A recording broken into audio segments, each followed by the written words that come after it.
प्राचीन कथा लेकर आए हैं। एक समय की बात है, किसी नगर में एक राजा था। उसके राज्य में प्रजा बहुत सुखी थी। एकादशी के दिन उसके राज्य में कोई भी अन्न ग्रहण नहीं करता था और ना ही अन्न को बेचता था। सभी लोग फलाहार करते थे। एक बार भगवान श्री हरि ने राजा की परीक्षा लेने का विचार किया। तब भगवान श्री हरि एक सुंदर स्त्री का रूप धारण करके सड़क पर बैठ गए। जब राजा वहां से गुजरा तो उसने उस स्त्री को देखा और उसकी सुंदरता देखकर चकित रह गया। राजा ने उससे पूछा, हे सुंदरी, तुम कौन हो और इस तरह यहाँ बीच रास्ते में क्यों बैठी हो?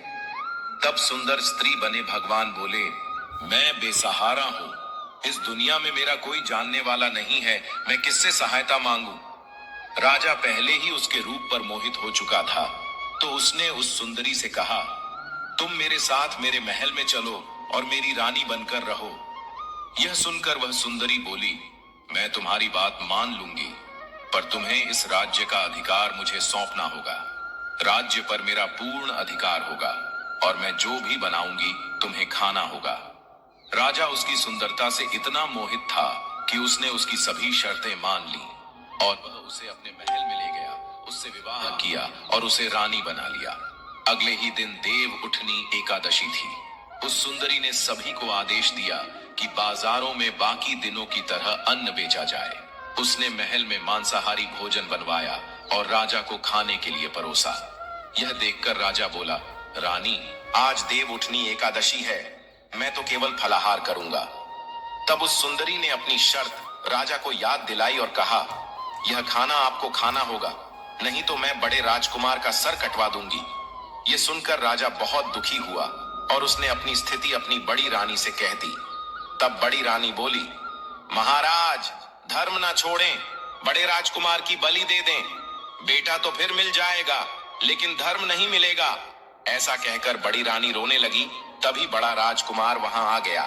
मां की आंखों में आंसू देखकर उसने तुरंत उनसे रोने का कारण पूछा। तब बड़ी रानी ने राजकुमार को सारी बात बता दी।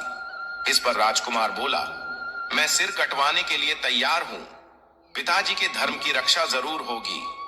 राजा दुखी मन से राजकुमार का सिर देने के लिए तैयार हो गया। तभी उस सुंदर स्त्री के रूप में भगवान विष्णु प्रकट हुए और असली बात बताई। उन्होंने कहा, हे राजन, तुम इस कठिन परीक्षा में उत्तीर्ण हुए हो। भगवान ने प्रसन्न मन से राजा को वर मांगने के लिए कहा। तब राजा बोला, हे प्रभु, हमारे पास आपका दिया सब कुछ है, आप हम पर अपना आशीर्वाद बनाए रखें और हमारा उद्धार करें। उसी समय वहां एक विमान उतरा। राजा ने बड़े राजकुमार को राज्य सौंप दिया और विमान में बैठकर परम धाम को चला गया। हे भगवान विष्णु, जैसे आपने राजा का उद्धार किया, उसी प्रकार इस कथा को सुनने वाले, पढ़ने वाले और हुंकारा भरने वाले सभी पर कृपा करना।